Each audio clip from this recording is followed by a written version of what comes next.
두 개 돌리면 200만 원이 넘는데 3인 가족 한 달 생활비로 여기서는 충분해요. 안녕하세요. 핸담입니다. 오늘은 부의 속도 저자이신 돈파파님을 모셨습니다. 반갑습니다. 예, 반갑습니다. 제가 처음에 계획했던 목표가 이제 10억이었는데, 순자산 10억이었는데, 딱 달성하고 나니까 거기서 못 멈추겠더라고요.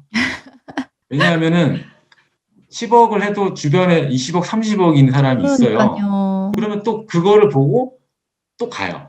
근데 음, 그거는 끝이 없는 것 같아요. 그러니까 그걸 내가 어디서 멈추냐는 거에 대해서는 본인만의 어떤 확고한 기준이 없으면 네. 멈출 수가 없겠더라고요. 음, 한국 사회에서는 좀 힘든 것 같아요. 원래는 10억 하고 10억 갖고 안 돼. 30억 음, 갖고 가려고 하는데 이렇게 가다가는 50까지 계속 이렇게 해야 될 것 음, 같은데 그러면 그동안 애는 다 크고 뭐 음, 애랑 그러니까 가족들하고 시간을 못 보내고 나중에 내가 목표를 달성했어요. 예를 들어 야 짜잔 나 30억 모았어.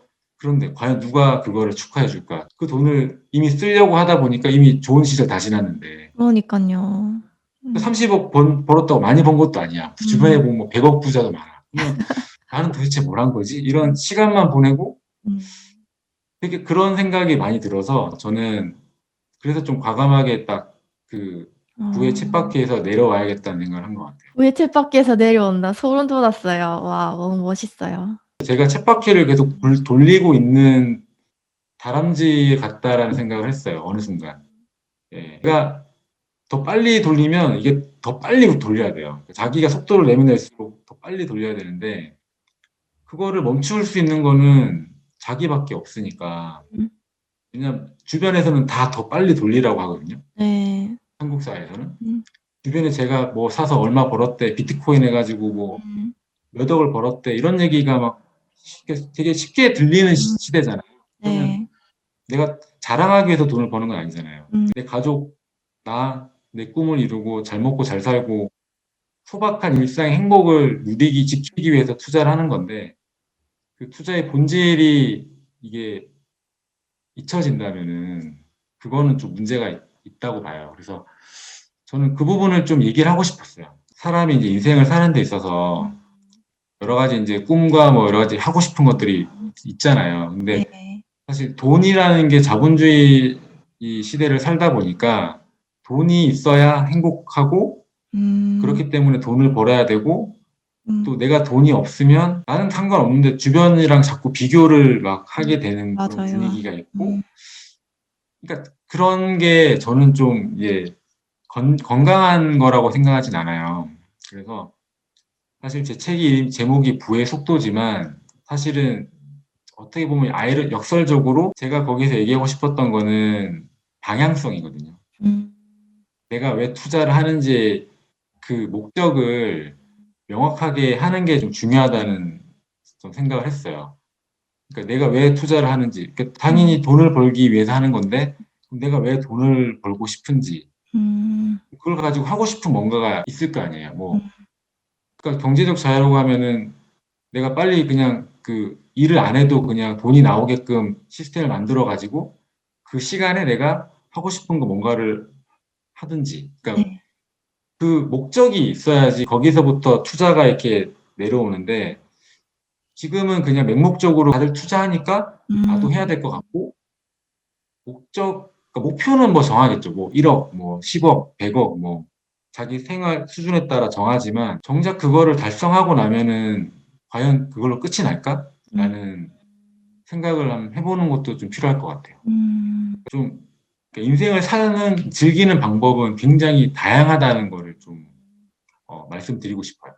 제가 아, 여기 와서 보니까 확실히 그래요. 음, 유럽 사람들, 특히 포르투갈 사람들 보면은 네. 여기 애들은 굉장히 어떻게 보면 한국 사람들하고는 굉장히 다르게 살아요. 어떤 점이 달라요? 그러니까 예를 들면 아무도 누가 돈이 많고 누가 돈이 적고 이런 거에 대한 거가 없어요. 잠실이 지금 전세가 한 10억 넘을 거예요. 여기서는 한 7억 5천만 있으면 다주택자로 집 한 세 채 정도 갖고 자기 살 거 실거주 집 갖고 음, 나머지 임대 돌리면서 먹고 산단 말이죠. 음, 그러면은 과연 뭐가 더 그 삶의 질이 높을까? 음. 그러니까 갖고 있는 자산은 똑같은데 그 네. 자산을 어떻게 배분을 하고 어떻게 이거를 음. 쓰느냐에 따라서 그 자산의 가치는 달라질 수가 있는 그렇네요. 거잖아요. 단 10억이라는 돈을 갖고 있는데도 왜 내가 음. 이렇게 살까라는 고민을 하기보다는 이 돈을 가지고 내가 어떻게 하면은 어디를 가면 내가 원하는 삶의 질을 누릴 수 음. 있지? 라는 식으로 생각을 바꿔보는 게 저는 좀 필요하다고 보고 저의 케이스를 통해서 사람들한테 음. 그 메시지를 전하고 싶어요. 음. 그래서 목적을 정확히 정하는 게 중요하구나. 네. 그러니까 제가 생각했던 삶의 목적은 그냥 그거였어요. 뭐 그냥 언제든지 먹고 싶은 거 먹고 음. 언제든지 여행 가고 싶을 때 가족들이랑 여행 가고 그러니까요. 저도 네. 그렇게 살고 그냥 되게 싶어요. 소박한 애가 그리고 영어 이런 거 스트레스 안 받고 그냥 어. 좋은 교육 환경에서 이렇게 성장하고 스트레스 안 음. 받고 음. 건강하게 오래오래 살고 뭐 그런 거. 네. 근데 그거는 그렇게 돈이 많이 들지 않는 것들인데 음. 한국에서는 왜 그렇게 돈이 많이 드는지 모르겠어요. 그런 거를 그러니깐요. 하는 왜 이렇게 돈이 많이 들어요? 그러니까 저는 그게 좀 왜 그럴까에 대한 고민을 계속 음. 했었는데 여기에서는 제가 인제 그 답을 찾은 것 같아요. 제가 인제 그 S대를 나왔으니까 음.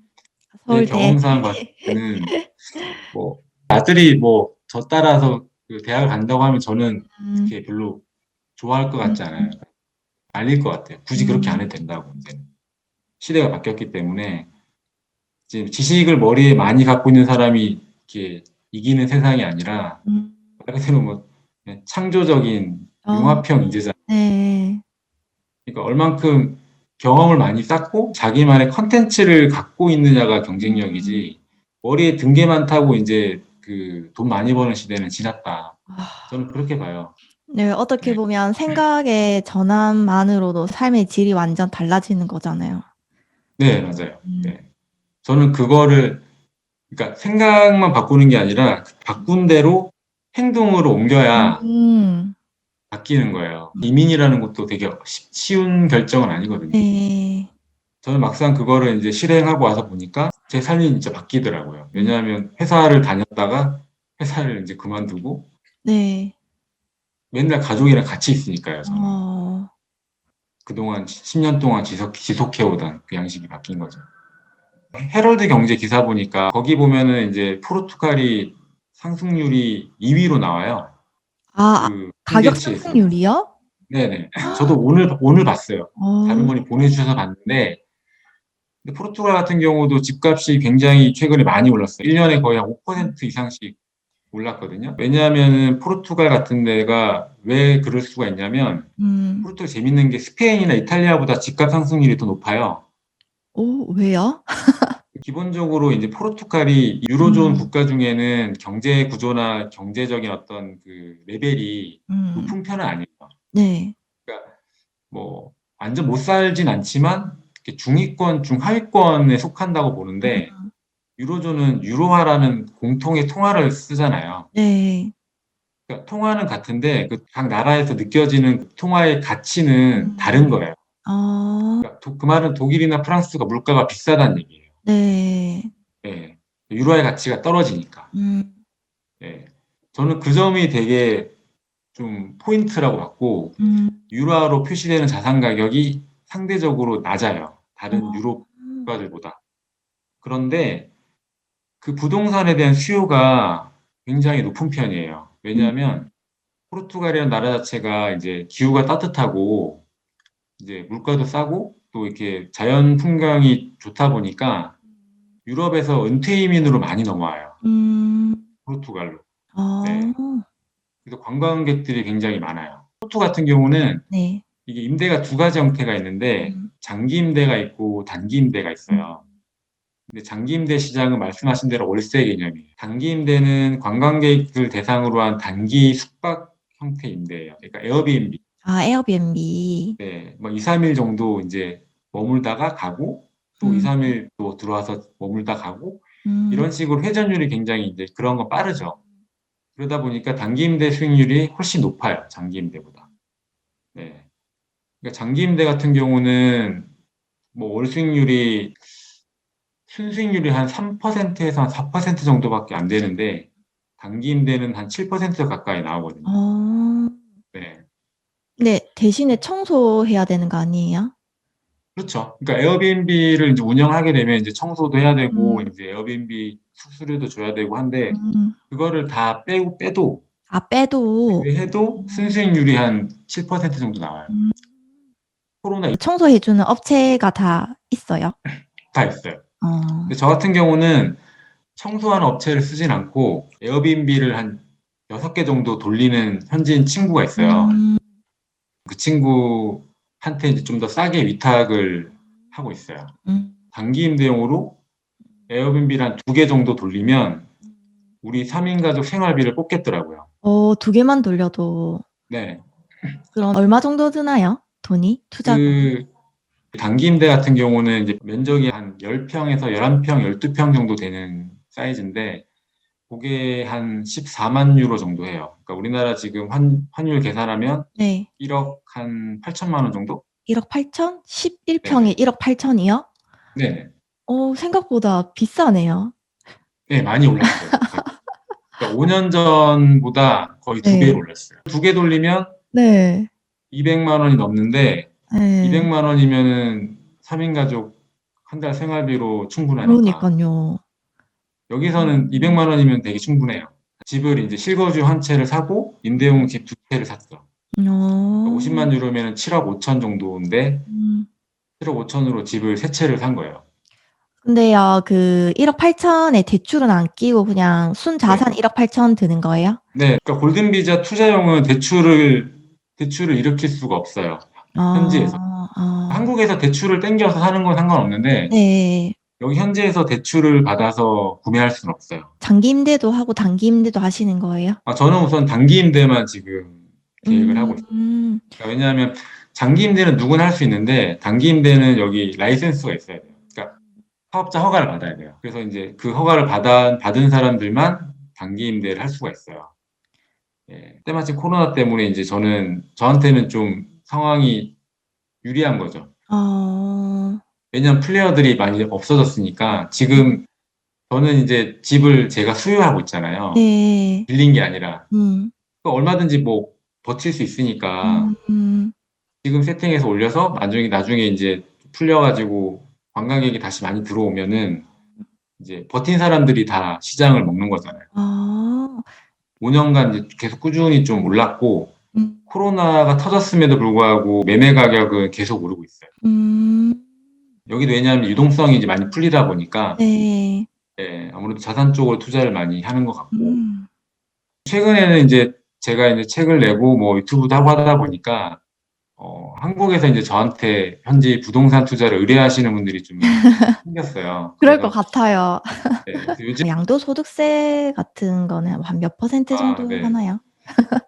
사실 이제 그 세금 부분이 당연히 중요할 수밖에 없는데 네. 제가 이제 딱 한마디로 말씀을 드리면 한국에서 다주택자 하는 것보다는 한국에도 주택이 있고 여기에도 주택이 있는 게 세금 부담은 훨씬 덜해요. 어. 예. 왜냐면 우리 공시지가 기준으로 뭐 우리는 계속 보유세가 올라가는데 여기는 그런 게 없어요. 종합부동산세도 없고 없어요. 그런 거 없어요. 양도소득세도 그렇게 크진 않는 편이에요. 얘들은 양도세가 고정이에요. 고정 얼마 28%예요, 그냥. 몇 퍼센트요? 28%인데 아. 예, 여기도 우리나라도 보면 뭐 일시적 1가구 2주택 하면 양도세 비과세 해주잖아요. 네. 그런 것처럼 여기도 내가 만약에 집을 팔아서 양도 차익이 났는데 그 차익으로 다른 집을 구매하면은 그 양도세를 반을 깎아줘요. 아. 14%가 되는 거죠. 진짜 세금 많이 안 떼네요. 한국에 거주하면서 음. 포르투갈 부동산에 투자를 할 수가 있어요. 그러면 그냥 비거주자 부동산 투자는 임대소득세가 25%예요. 그냥 고정이에요. 그리고 이제 여기는 외국인 투자를 장려하기 때문에 그 비용 공제를 많이 들어가요. 실제 세율은 굉장히 낮죠. 그 포르투 부동산이 이제 뭐 리스크가 혹시 있을까요? 어쨌든 저는 뭐 지금 코로나가 음. 가장 이제 큰 리스크라고 생각하는데 그 외에 이제 리스크를 본다면은 결국은 이제 그 유로화 통화의 가치겠죠. 오늘도 시청하고 댓글 달아주시고 좋아요 눌러주시는 분들 모두 감사합니다. 네, 감사합니다.